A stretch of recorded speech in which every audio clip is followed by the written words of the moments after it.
Welcome to another episode of China Update, where I provide you guys with the most up-to-date political, economic and geostrategic analysis on the world's number 2 economy. My name is Tony. Let's jump in. Okay, happy Tuesday everybody. In a concerning warning of things to come, if the banking system and economy continues to be mismanaged into this year, 4 rural banks, Yuzhou Village Bank, Shengcai Huimin Country Bank, Zhecheng Huanghuai Community Bank, and New Oriental Country Bank of Kaifeng, all in central China's Henan province, are facing a cash crisis and have frozen the bank accounts of their customers since late April. It is unclear just how much money has been frozen, but estimations are in the tens of billions of RMB. And this is in a particularly poor part of the country too. One family speaking to Hong Kong-based Alibaba-owned South China Morning Post expressed that they had 860,000 yuan, approximately $128,000 in savings with 3 of the 4 banks, most of their savings. Now, this cash crisis is transforming into a social and political issue for local governments, especially in the provincial capital, Zhengzhou, which is seeing protests, a rare sign in China. Pictures and video of protesters in front of the China Banking and Insurance Regulatory Commission, Henan branch in Zhengzhou, have been shared online. The protesters have been calling on the regulator to make the banks return their money.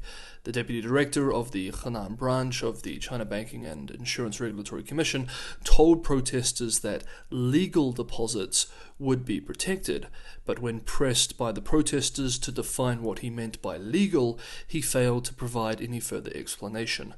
To me, this sounds like only deposits will be protected, but not wealth management products.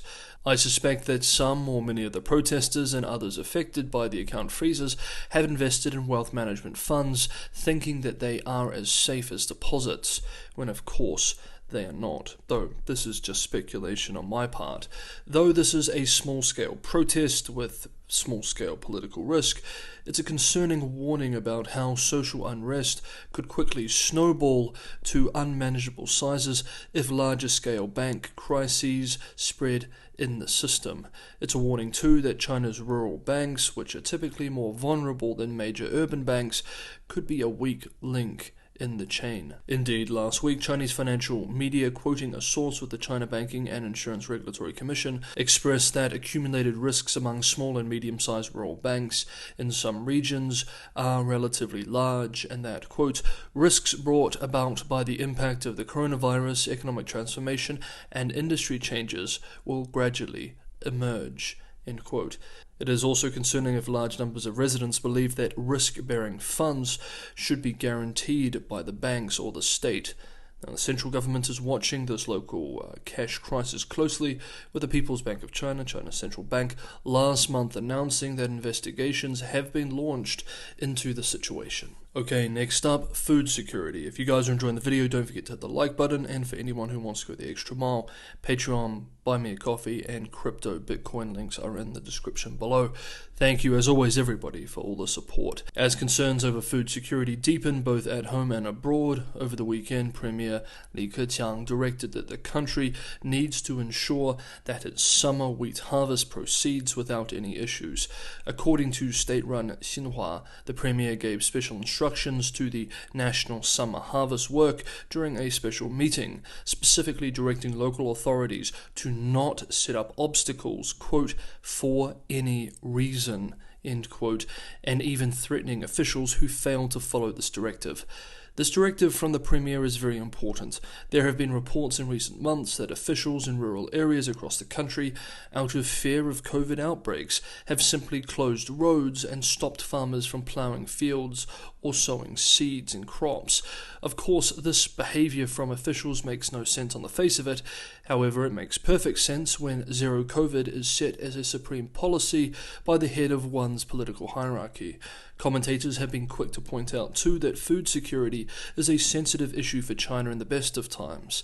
But this year, a year already sensitive, is also seeing surging global prices for many agricultural products due to the Russian invasion of Ukraine and other factors. Indeed, policymakers and leadership in China are deeply averse to food inflation. And it's no surprise, the last time the country saw serious food inflation was 1989. And last up, the Chinese economy. China's finance ministry has dipped into next year's budget to hand over 400 billion yuan, approximately 60 billion US dollars, or roughly 0.35% of GDP, to local governments to help these local governments make up for 2022's revenue shortfall, as both the economy and government coffers have been hit hard. Indeed, according to the Ministry of Finance, revenue of the general public budget for both the central and local governments plunged 41.3% year on year last month. Now, we are still in Q2, but this is already the third budget transfer this year, with the first two being taken from the 2022's budget, 400 billion yuan on March 21st, and another 400 billion yuan on April 14th. The majority of the new funds have been earmarked for implementing value-added tax credit refunds for struggling businesses, with Jiangsu and Guangdong provinces receiving the largest shares. Quote, "The early release of the funds originally earmarked for next year shows the lengths that the central government is willing to go to bolster local economies as major provincial-level regions experienced economic slowdowns after rolling out stringent COVID-19 measures." End quote. Michael Pettis at Peking University observed with the announcement, quote, "If these transfers become a regular government feature, I assume they will increase the indirect power of Beijing over individual local governments." End quote. Next up, for the economy, yesterday we covered the recent decision of the Civil Aviation Administration of China to provide subsidies for pandemic-hit airlines. According to the plan, airlines would receive compensation of as much as, in US dollars, about $3,500 US dollars per flying hour in weeks when they lose money and their average passenger flights are less than 75% full. Now, any first-year economics student will tell you that government subsidy programs always carries a risk of unintended consequences, especially when a perverse incentive is created for an undesirable behavior.